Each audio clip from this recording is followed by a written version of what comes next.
So if I could give you one secret technique to help you as a wildlife photographer in any situation, this would be it. Hey, what's going on guys? It's Tom Mason here. I'm a professional wildlife photographer from the UK, and on my channel, of course, we explore all things wildlife photography, from camera equipment to going out on location, shooting images, tips, tricks, all that good stuff. So if that sounds like the sort of thing you're into, be sure to like, subscribe, and check out many of my other videos. But today, we're talking about one technique that I think every wildlife photographer should know, that's super important and can certainly save you when it's all kicking off. Now, the other day I was talking to a friend of mine who's heading out on safari, and he was asking me, what's my one technique I'd tell him to make sure that he could nail some really great pictures when he was out on location. Thought about it for a bit of time and then came back with the technique that I use, of course, all the time when I want to guarantee I get a shot. And that is to dial in minus 2/3 underexposure and shoot. It's so important to learn that. The reason for it is because it gives you two great benefits for your wildlife photography.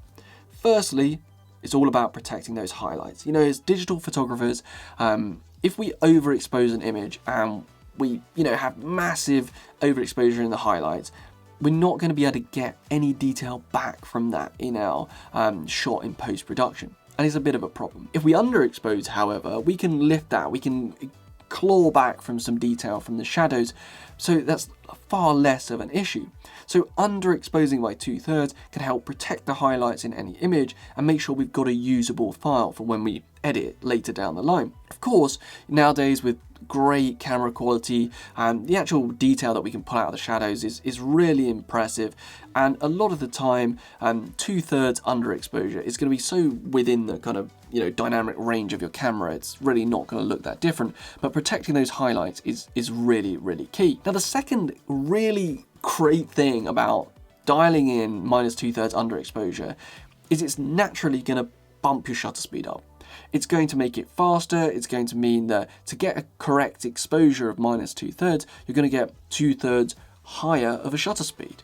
That is really, really useful for freezing that motion, pushing you to like 1,000th of a second rather than 500th of a second, to freeze any movement in your subject and nail that pin sharp shot. Certainly worth having, and very useful in those situations where it's all kicking off very quickly and you're going after that sharp shot.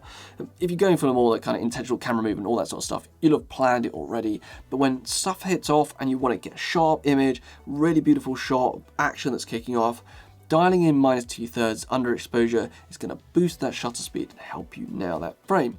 And I just think as one technique to have in the bag to just know immediately, while it's all going off, I want to get a shot of this, minus 2/3 underexposure, click, click, click, get the shot, and then adjust with your histogram to get that exposure more perfect.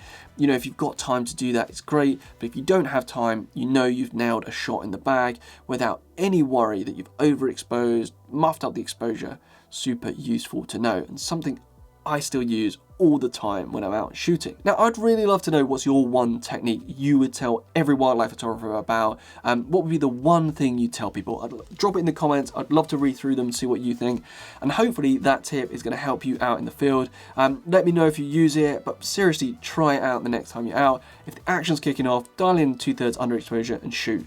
You'll be surprised how often it'll get you out of a tricky situation.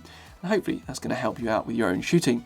But right, until the next one, guys, drop your comments below, tell me what's your techniques, and get out there, enjoy your wildlife photography, and well, I'll see you very soon.